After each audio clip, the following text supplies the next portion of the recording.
Hey, we're here. Okay, cool. Welcome, everybody. This is our second annual That Is the Question interview. If you did not read our bio, let's just take a second and would you guys mind introducing yourself? Yeah, sure. Sure, I'm actually we have an air purifier on and it's driving me nuts. I'm gonna turn it off for just 1 second. I'll be right back. Okay. I'm Christine Dwyer. I don't know who all is in this class, but we may have met some of you and worked with some of you. But I am a musical theater actress primarily. I've been on Broadway and national tours as Elphaba in Wicked, Jenna in Waitress, Sylvia Llewellyn Davies in Finding Neverland, Maureen in Rent. If you celebrated Easter or just watched Jesus Christ Superstar live on NBC, it re-aired and I was in that as well. I've been in a movie called Sleep No More that you can watch, and a couple of other regional productions and things like that. But I'm a New York City actress, and I am also a teacher. We coach and all that. So that's about me. And I'm Matt DeAngelis. We are married. Sorry, it's okay. We are currently holed up in my parents' lake house in Maine to escape the pandemic. So we're looking at you, but we're also looking at the beautiful view of the lake. It's pretty, even though it's snowing today. But I am a Bostonian, born and raised, but I've been in New York for 16 years. Made my Broadway debut as Wolf in Hair in 2009. Went on to do that in London on the West End and also on the national tour of Hair. Then I went on to be in the original company of the first national tour of Green Day's American Idiot. Then did the national tour of Once, where I debuted the role of Svetch in the national tour of Once.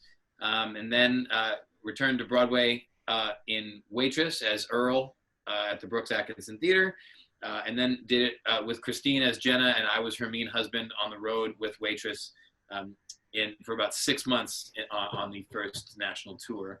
I've also been on a bunch of network TV shows, Person of Interest, Madam Secretary, Marvel's Daredevil, Evil, For Life on ABC, and most recently on Chicago PD. So I have kind of done both things. And again, like she said, we are teachers and we know a lot of you guys from our time in New Mexico. Yeah, great. I just want to say how thankful I am to have you two here today. I know it's a pretty crazy time in the world right now. But I just want to remind our people who are joining us, you can put in questions in the chat and I will try to get to them as much as I can, but I hope everyone enjoys. So to start it off, I just wanted to ask, where did both of you study? Sure.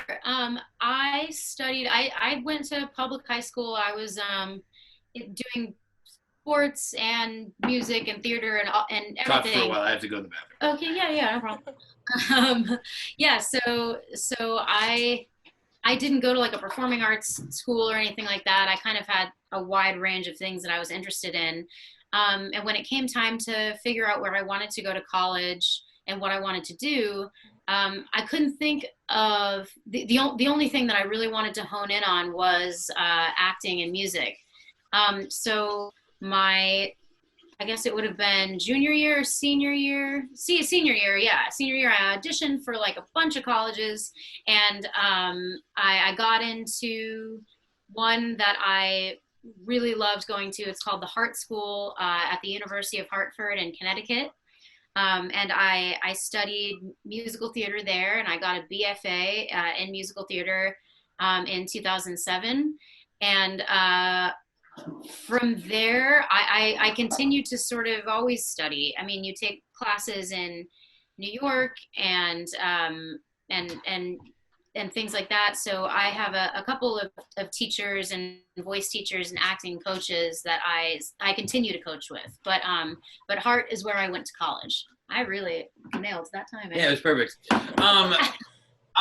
So we actually, which is crazy, this is like a whole separate thing, but we are, like I said, we are married, but we grew up 10 minutes away from each other and didn't know each other. Our high schools played each other in sports. So I also went to public high school in Massachusetts, and same, I was into sports, I was into all kinds of other things, did the musical and all that. Kind of knew at an early age that I wanted to major in musical theater.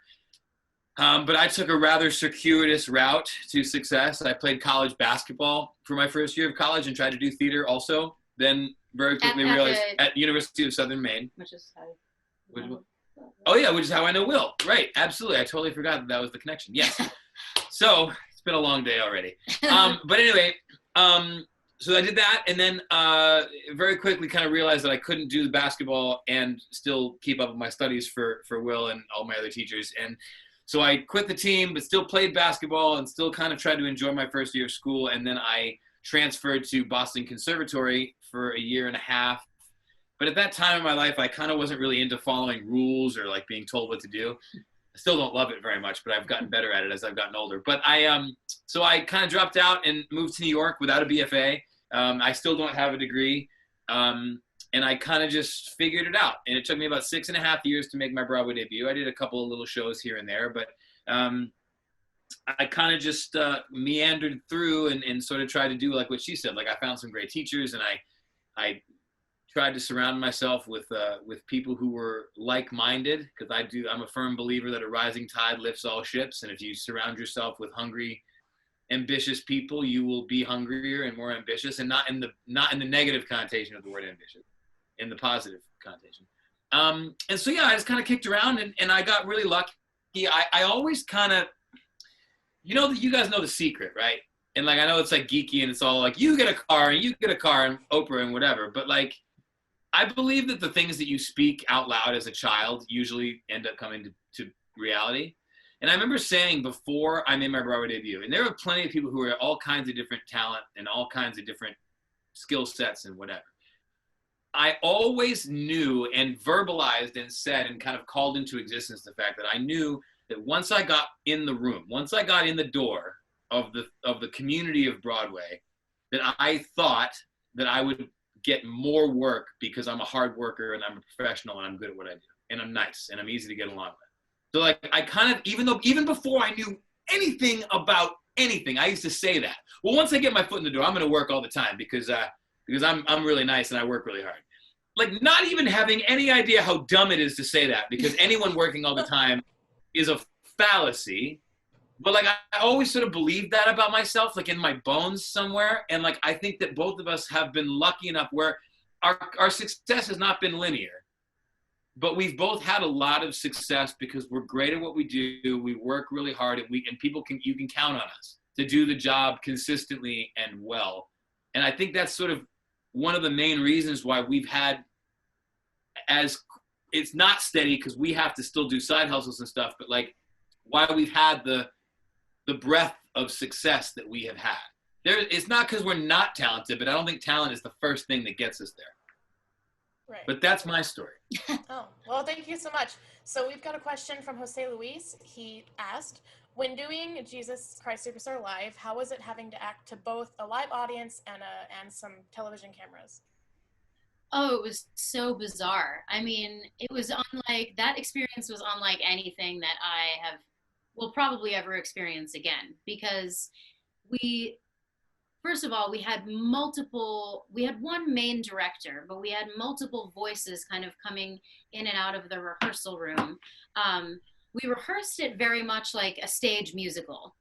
But the smartest thing that our director did, he's from London, and he's like a West End director. He mostly directs like Shakespeare's. He doesn't really direct musicals very often. And he said, okay, yes, I can direct this, and yes, I want to do this. However, if I'm going to do this, I don't know as much about the television medium. So I need other voices who know that stuff, who can say, yes, that's a great idea, but it won't work for the camera. So he had lots of assistants that knew more about the thing that he didn't know as much about. So it was the reason that I think that live production was so good was because of that, because we had all of those voices come in. Everyone had an expertise and everyone was there for a very specific reason. And then we had a great director who overall had a really great vision. He acted more like a CEO. Yeah. You know? And, but it was crazy because we we rehearsed the whole thing. We choreographed the whole thing in a rehearsal room that wasn't even close to the size of. It was, you could have landed. I called out of, I didn't call out. I got an allowed day off from Waitress that night, and that place is so big you could land an airplane in there. It's insane. It was insane. It was insane. So we do this whole thing in the rehearsal room, and we run through it, whatever.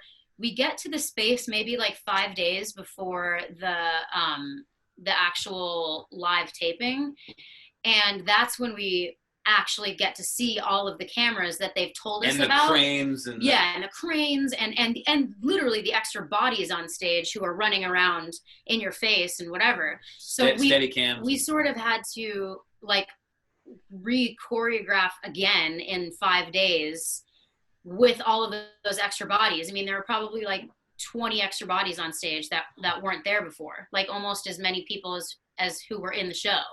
And not only that, but then we had these like in-ears that we had to deal with the sound. And then beyond that, they came up with new ideas that they felt would be better. So we sort of like put together the bones of the show in a rehearsal studio in New York, and then in like 4 or 5 days we kind of made an entirely new show, and we're really supposed to be completely aware of all of the bodies around us, but then also treat it like a concert where there's going to be a huge audience, like 5,000 people were there with us, you know, kind of in our, like sometimes we were literally sitting in the audience waiting to make our entrances.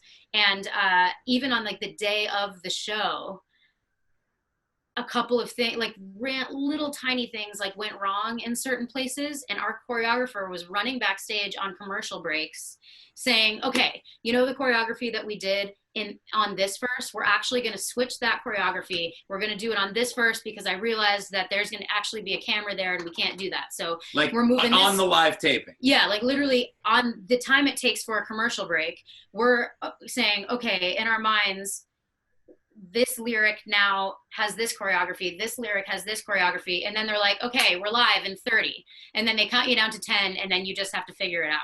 So it was like, it was unbelievable, and it was probably the most alive and like, I don't even know, just overwhelmed that I've ever felt on stage. It was the coolest thing I have ever watched in my whole life. It was so, because the stakes were so high. Yeah. And as an audience member, you got that one shot. And as an audience member, you were so acutely aware of what the stakes were. Because Mark Platt, who is, if nobody knows, is one of the 2 main executive producers of Wicked. Right. Which is one of the many reasons why Christine got that job, because she had a relationship with them already. And he's also Ben Platt's father, for any theater fans out there. He also produces all kinds of stuff for NBC, and he's a lovely guy, and he's awesome. Like, he's amazing. So he comes out maybe, I don't know, probably 2.5 minutes to air. Yeah. Maybe 5 minutes to air. He's standing in the middle of this football field sized place that they have this show set now. And he's on the mic. He's like, hey, so everybody out there, you guys are a very important part of our show. Because you probably didn't even hear some of this because you were doing the thing. Because we were trying to remember. Yeah, so I brought my one of our best friends, our friend Crazy Jordan. She's the best. She's like the most fun person to go to anything with because she's down for anything. And so we're crazy. We're so amped. We snuck in snacks. We're in the front row. We're like ready to rock and roll. And he comes out. He's like the hype man. So he says to us basically, he's like, in his unbelievably smart, articulate Mark Platt way, it was like, you guys are a character in this show. This is a new phenomenon, right? Live band, live everything, live audience, and even in order to get into the audience, you had to wear a specific thing. Like you had to wear certain colors, and you had to look like the aesthetic of the show because a lot of the audience members were on camera. And we all had to wait. I get tons of screen time. We watched it again on Easter. It was amazing. But anyway, we had to wait in line for like 4.5 hours to like get into this thing. It was crazy. And so he gives us all this speech about like, these performers have been working so hard. They need your energy. The people at home aren't going to get the same feeling from this thing if you don't bring your energy too. So then not only are we so aware of how high the stakes are because they only get one crack at it. There's all these crane cameras and all these steady cam operators who are like ready to sprint out into the thing. And I know that my wife is back there who's relearning choreography in the wings, and Norm Lewis, who was at our wedding. And we have all these friends who are in the thing with you and Joey Toronto and all these people who are just so stressed. And then that starts, and we're just going nuts, mental. I mean, it was like the Beatles were in town. Yeah. It was one of the crazy, and there's 5,000 live audience members in this giant old Brooklyn Armory. It was so electric. I have never felt anything like that. It was the coolest thing. And I felt like I felt the smallest, teeniest, tiniest bit of a fraction of what John Legend must feel like every day he walks on stage. Because right. when those like that set piece opened with the cross and he walked forward, I've never the screams in the audience were deafening because it's John Legend, you know, and I'm up there with John Legend, who's this like mega superstar. It like makes you forget that Sarah Bareilles is important, is as important as she is, because we like know her now. Yeah. So like she's doing the thing with Bareilles, and it's like that's still Sarah Bareilles, but then there's John Legend over there. I remember we were debating one time when she first got the gig, because we're both bigger fans even before we knew Sarah, of Sarah than we are of John. Not that we don't love. That's not any shade or anything. Like we're more into. They're both fantastic and they're both lovely people. John threw that amazing party and like whatever. Yeah. But we just know Sarah's canon better than we know John's canon, right? And so we were having an argument. She was like, I don't know. I think Sarah Bareilles is just as famous as John Legend. And I was like, no, she's not. and I was like, I like her too, but no, she's not. She's like, yes, she is. Let's look it up. Sarah Bareilles, 8-time Grammy nominee, 1-time Grammy winner. John Legend has won like 37 Grammys. And he's an EGOT, right? Yeah. He's an EGOT winner now too. It's like, it's bananas. He's so ridiculous. People Magazine's sexiest man alive. Yeah, yeah. It's like the craziest, to see that guy do that show up that close was just bonkers. Yeah. So sorry, we just got really excited. No, it's okay. I've got a question from Lucio. He says, do you guys recommend going for a master's degree in theater? You know, I think that is so specific to the person that you are. It absolutely can't hurt you, but except financially. Well, right. Except yeah, you might have more loans. True. Very true. It absolutely can't hurt you. You're going any kind of learning and any kind of like master class teaching like that is going to be helpful to you. Also, though, moving to New York or moving to LA or moving to Chicago, Minneapolis, anywhere that you guys are planning on going to, you will also learn a ton by just going for it and trying and seeing kind of like how you fit in all of it and how you feel about being in that city. Maybe you try the city for a couple of years and you're like, you know what, I do want to get a master's degree. I think it'll be good for me. Or you might go and get a master's degree and a year in you say, actually, this isn't for me. I want to go try it. So it's so personal. It's so personal. Perfect example. A guy I did hair with, my Broadway debut, Ryan Watkinson. Anybody who's a musical theater fan out there knows who Rob Ashford is. He choreographed Hairspray, Promises, like I Love You, You're Perfect Now, Change. Anything that Holly Butler's in. And he's a brilliant Broadway choreographer. And it just so happens Ryan Watkinson is a dancer, but he also like played sports. So this is not like he dances like an athlete, right? And he had been in 9 Broadway shows, I think, when he decided to go to grad school, because all he was getting cast in was dance roles. He was the featured dancer and had big dance features in all of Rob Ashford's Broadway shows. But he wanted more than that for his career. That's not the way that he wanted to do his thing, right? So he made a personal choice because he had all the money and he couldn't go any higher where he was at doing what he was doing. But to me, you're talking to a guy who dropped out of 2 colleges and doesn't have a degree. I don't think I know plenty of people who are successful on Broadway who like have degrees in marketing. You know what I mean? Like For sure. there's no formula. It's why I think once you get to that place, you'll know what's right. You'll know if that's a decision you're willing to make. It's the same as undergrad. We never dissuade any of our students from going to like a place like Michigan or Carnegie Mellon, but we also never tell them that if you don't get into Michigan or Carnegie Mellon, your career is over. Like I just don't buy that, right? So I'm saying it's just not true. Like, yeah, like sure, just some of the most talented people in the country go to Carnegie Mellon in Michigan. Yeah, but there's so much more to being good at this and being successful at the work and part of it and the business part of it than talent. So you can get those skills anywhere. Mm-hmm. And whether that's not college or any college or a master's program or Michigan or Carnegie Mellon, like I think I hit it on the head earlier when I said it's not linear, right? There's not some set of choices that you can choose that will give you success. Yeah. Right. You know, so I mean, if you want to go to grad school, go to grad school. Because like that's cool, but beyond that, like don't stress about it. Like if that's the choice you make, there's no going back. Like that's the choice you made, and then you'll figure it out. Yeah, that was really great. Thank you guys. So can you name any defining moments in your life when you knew that like this was the career, this is the life you wanted to live?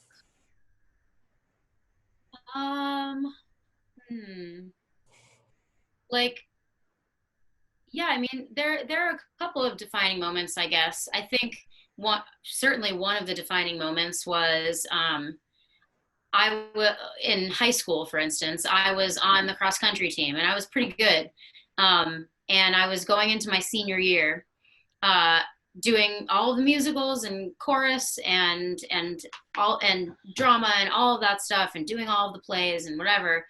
And I was doing cross country all the time. And when I did decide that that musical theater was something that I actually wanted to maybe try to do in college, I looked at the amount of hours that it was going to take to go to do all those applications, go to all of those different colleges and audition, and then what that meant for my cross country career and what did I want to spend time on? What was really important to me that I wanted to be successful at? And I chose to not do cross country my senior year and like base my entire senior year solely on doing the musicals that I loved with all of my friends and really focusing on college. So that was a defining moment.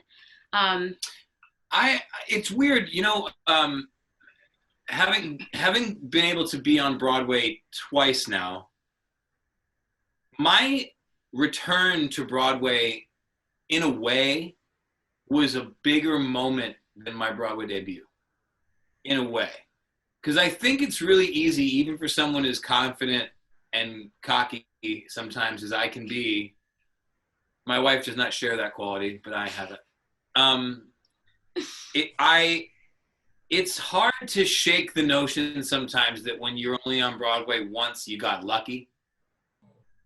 And to be honest, because of how specific Hair is, I felt lucky, and it's important to feel lucky. I'm not saying that's not an important thing to feel, but and I did all these tours and I did all this TV and I felt really good about all that. But there was this little voice, even in the head of me, who like speaks positively to myself in my mind almost all the time. There was a little piece of me that thought maybe I wasn't as good as I thought that I was, and I was only good enough for the touring markets and not good enough for Broadway. Because I was playing leads in big hit shows on the road, you know?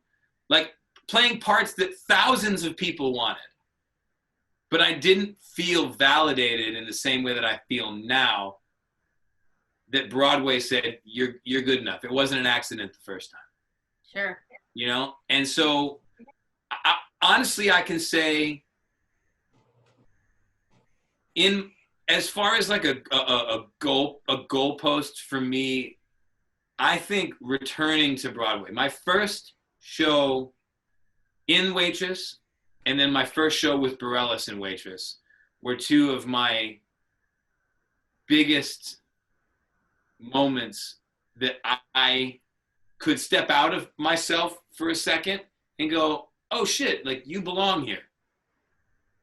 And like, I think for anybody who is in an achievement-based field, whether you go into competitive anything, right? And like life is competitive, so like whatever.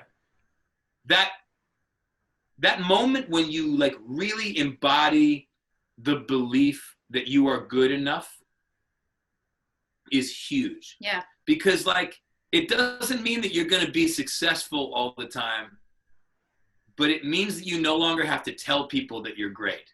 It means that you just embody your own greatness, and that's not somebody else's greatness, it's only yours. But it means that you belong in the game. It means that you belong on the playing field. Mm-hmm. And I think that that is what happened to me. The amount of success that I have had in my personal and professional life since I got Waitress back on Broadway is unbelievable. Yeah. But it's because something switched in me that I went, you belong in the big leagues. Yeah. I have one other one that's like interesting that I think might be helpful for you guys.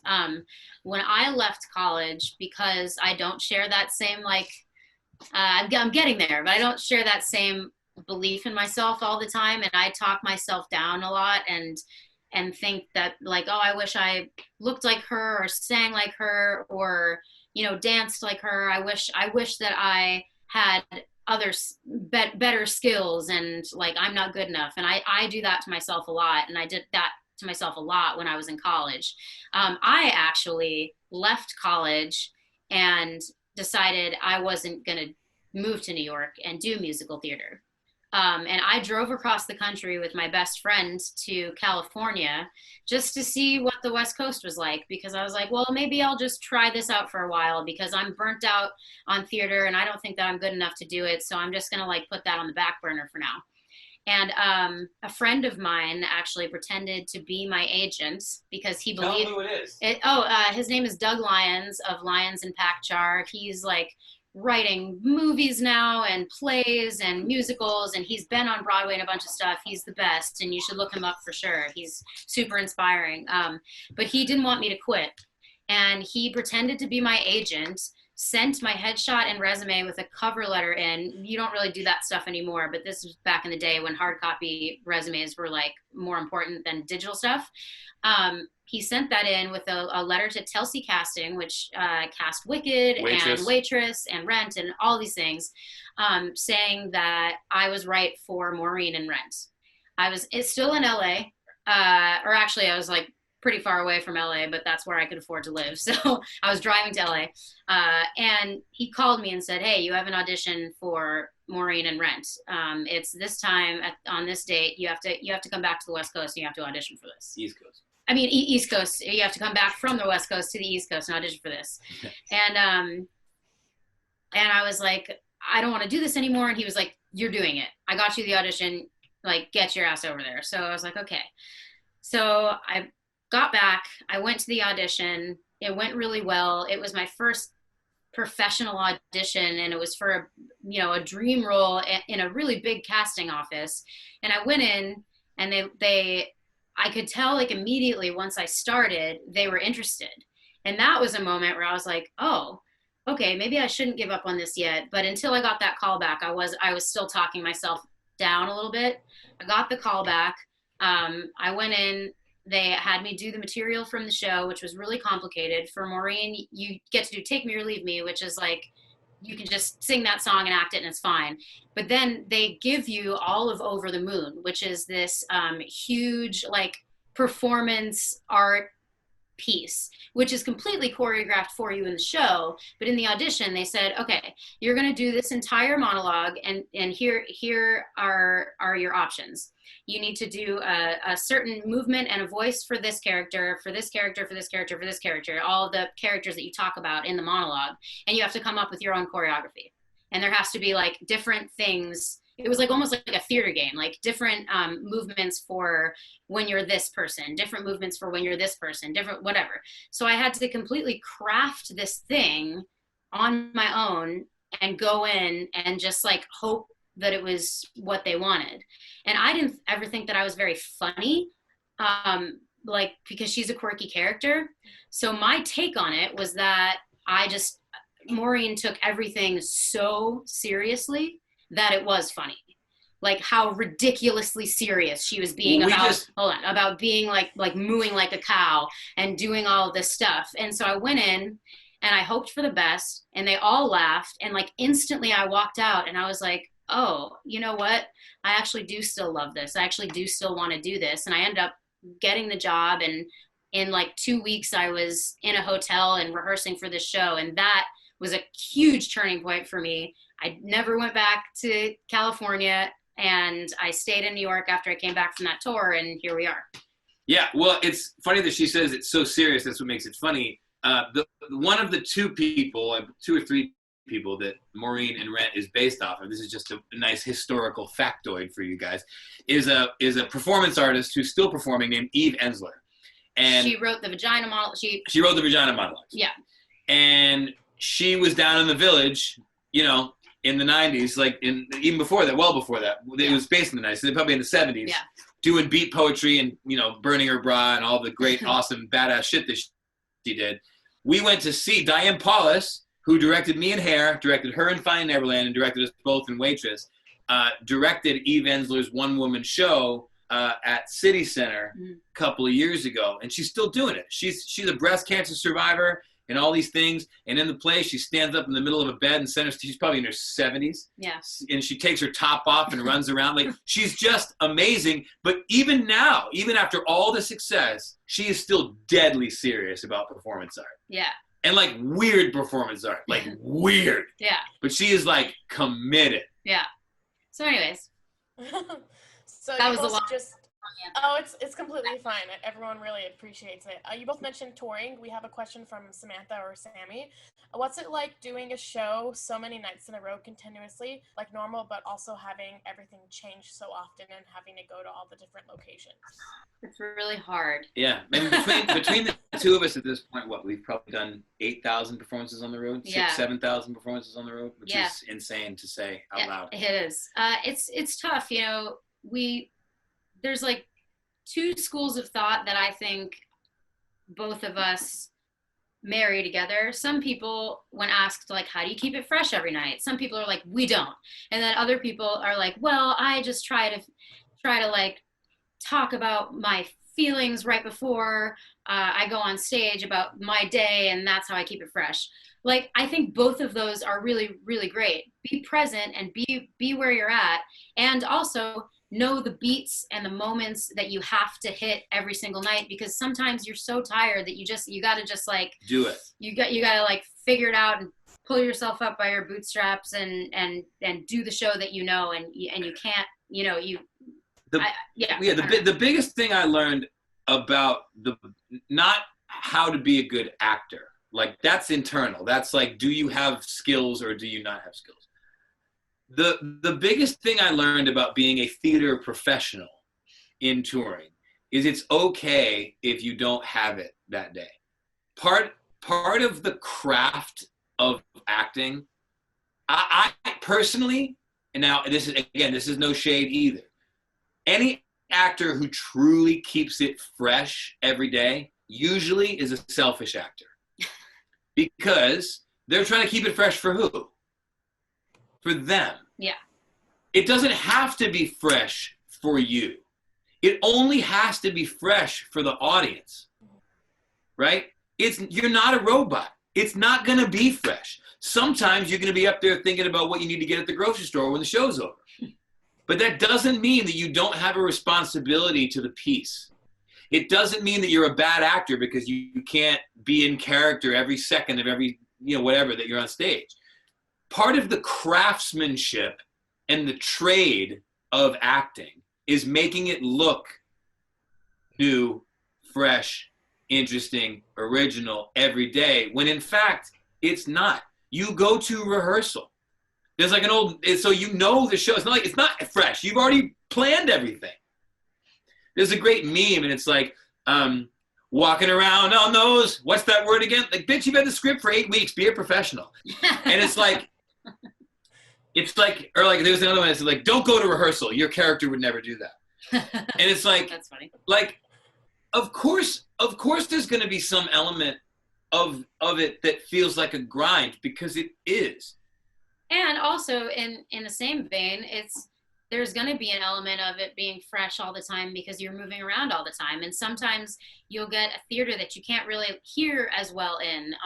And so that makes your performance different. That was huge in Once. Oh yeah. And sometimes the audience is so far away that it doesn't even feel like you're performing for anyone. And then other times you can see like all of the faces of the people in the first We three didn't have rows. we didn't have onstage monitors for Once, and we all played our own instruments, and we were on opposite sides of the stage. Sometimes the stage was different widths with no onstage monitors. We have to play songs with the people across the stage, and we have to listen to hear them because we have to be a band together. Yeah. So different spaces, different acoustics. There's always something. Your mood, how much you've eaten that day, what you're going through. If you got family issues, what your fellow actor is going through. Maybe you know that someone you need to be in a scene with, like they need your help that day because they're struggling.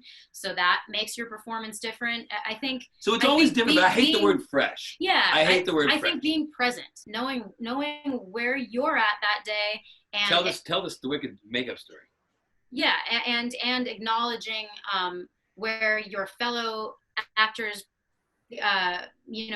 musicians, stage managers, where they are, and acknowledge the fact that this is the first time that someone in this audience is hearing this, and so you have a responsibility to them too.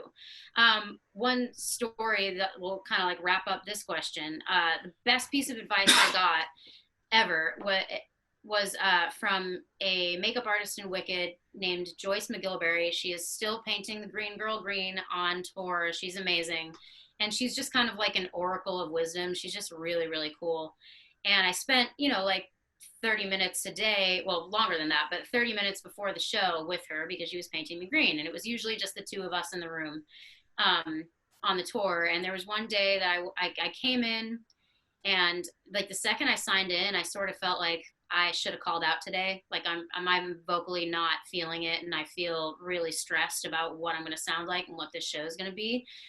But I was already there. I was getting painted. I wasn't going to call out. So I was like, I have to figure out a way to do this show. And I was talking to her about it, and she said, well, what do you think you have today? Like percentage wise, how are you feeling? And I was like, honestly, Joyce, I feel like I'm at a 50% of my 100%, which is like a scary place to be when you're about to perform for thousands of people. I said, I feel like I'm at a 50%. I feel like I don't have it. And she was like, okay, well, give 100% of 50%. And I was like, like in everything in life, you're going to go through hardships. You're going to go through times where like you're feeling amazing. And then you're going to go through times where you feel really, really bad, but you still have a responsibility to the world around you, and if you're performing or whatever, stage managing or whatever you're doing, you're there to do a job.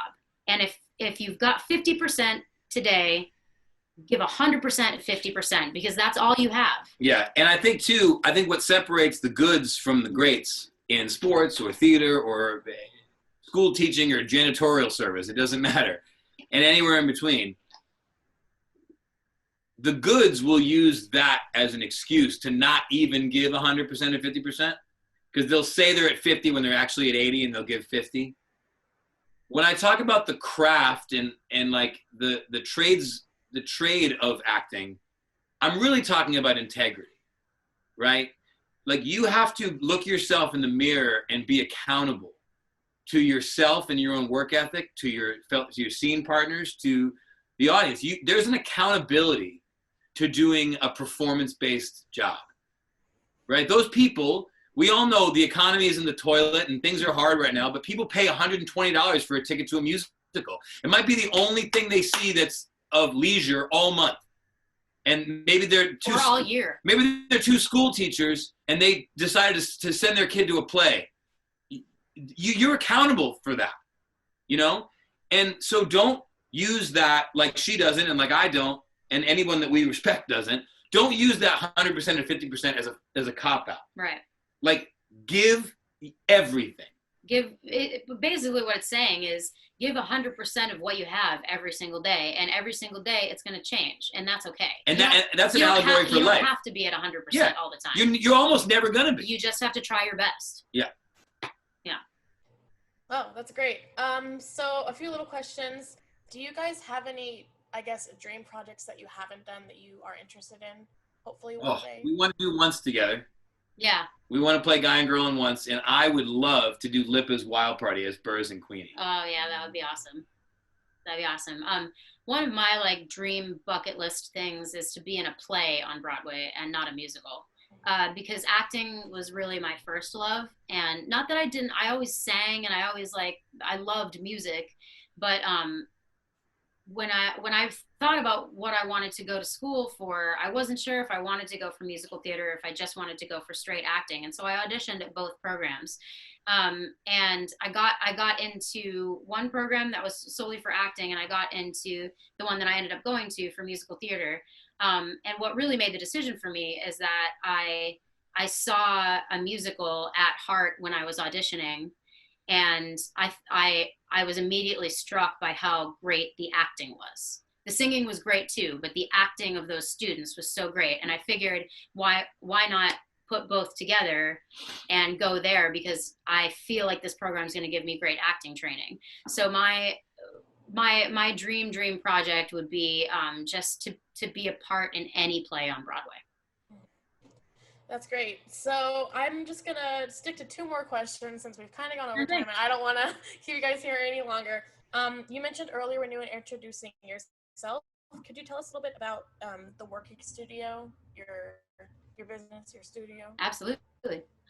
Yeah, so we, kind of in between jobs, we were talking about, we've always felt kind of like, not that programs don't necessarily prepare you for the real world, but like how can they possibly? They can prepare you as much as they can prepare you, and then you learn a ton when you go out into the real world and you're doing it, and you're boots on the ground, being an actor in shows, going to auditions, whatever.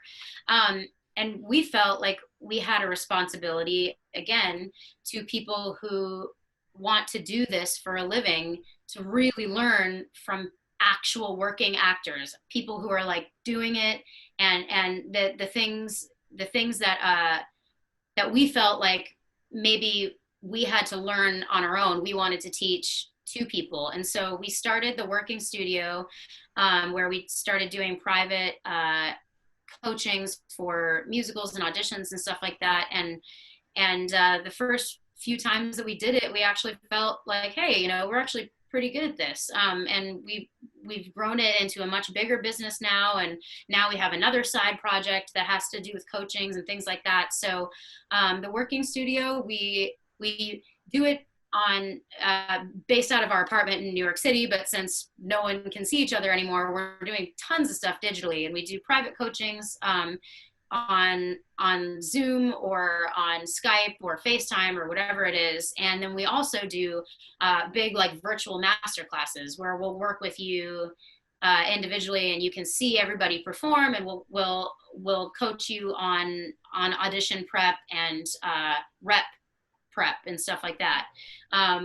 So yeah, that's kind of why we started it and what we're doing. And we have a website and an email address, which is, I always mess it up. So they're backwards. The email address is theworkingstudionyc@gmail.com. The website is theworkingstudio.net.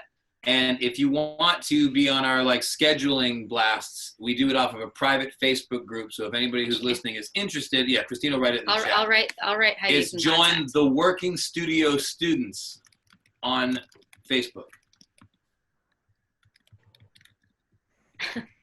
Very cool. Thank you, guys. Working Christine's typing away right Studio. I got to have the cameras. At Gmail. Hold on. There we go. And then www. And www. Working Studio. You should see this ragtag setup we have in this cabin. I know. We brought our ring light, but that's about it.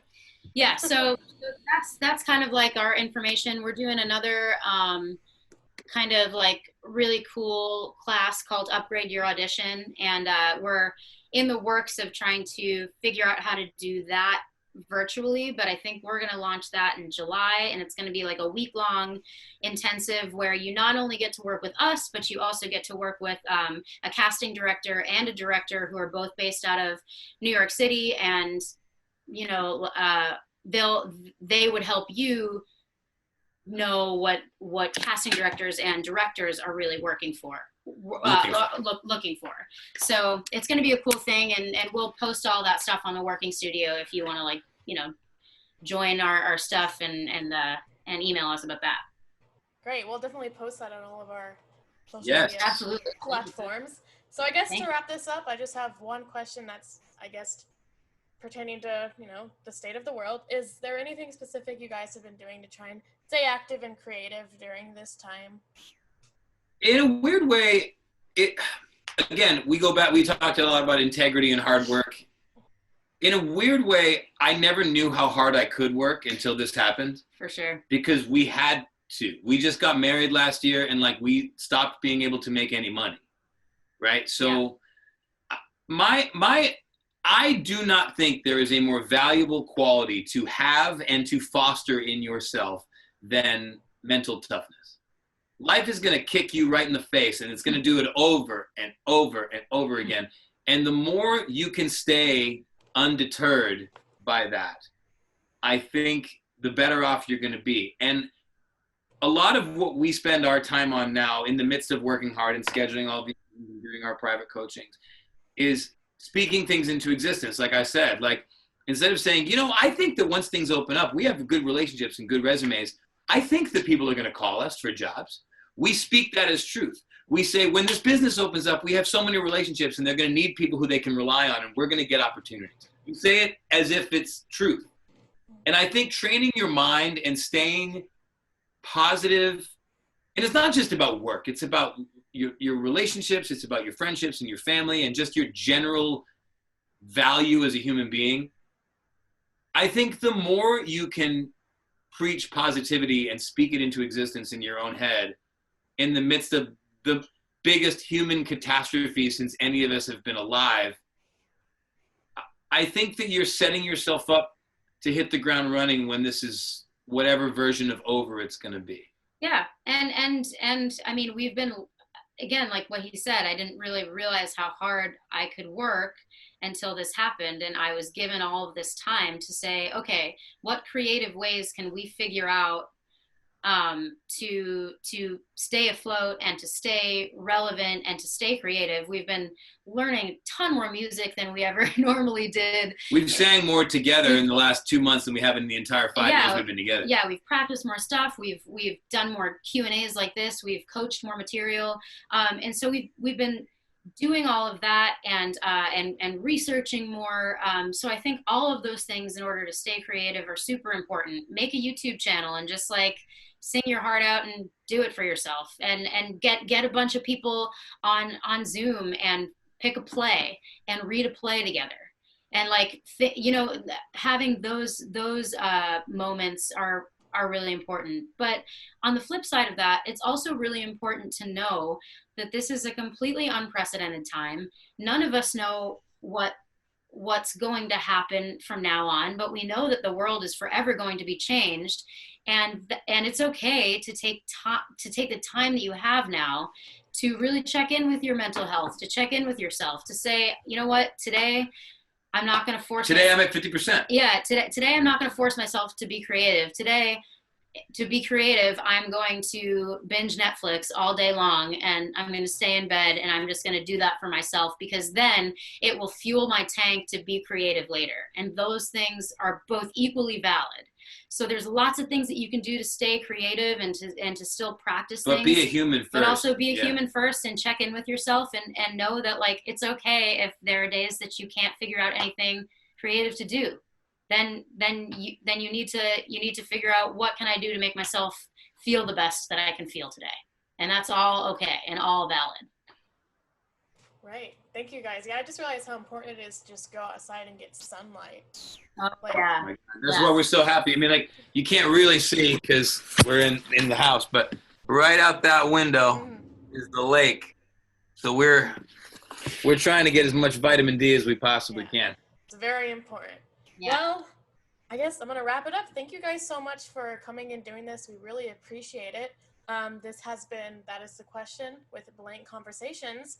This will be posted on our YouTube channel soon. We're going to link all of your guys' information so if people are interested in the working studio. Yeah. We'll put our Instas in the thing. Oh yeah, definitely. Everyone go follow them. It's great. And yeah, again, just thank you guys so much. Of our dog, but I think we're pretty funny sometimes.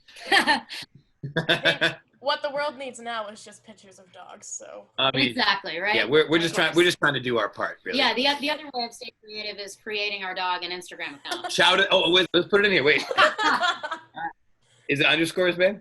Yeah, shout underscore Bostonian. Underscore Bostonian. Yeah, get into that content right there. Yeah, go follow. All right, thank you for having us, guys. Everybody stay safe. Wash your hands. Wear your masks. Yeah, thank you so much. Okay, I guess that's Bye-bye. it.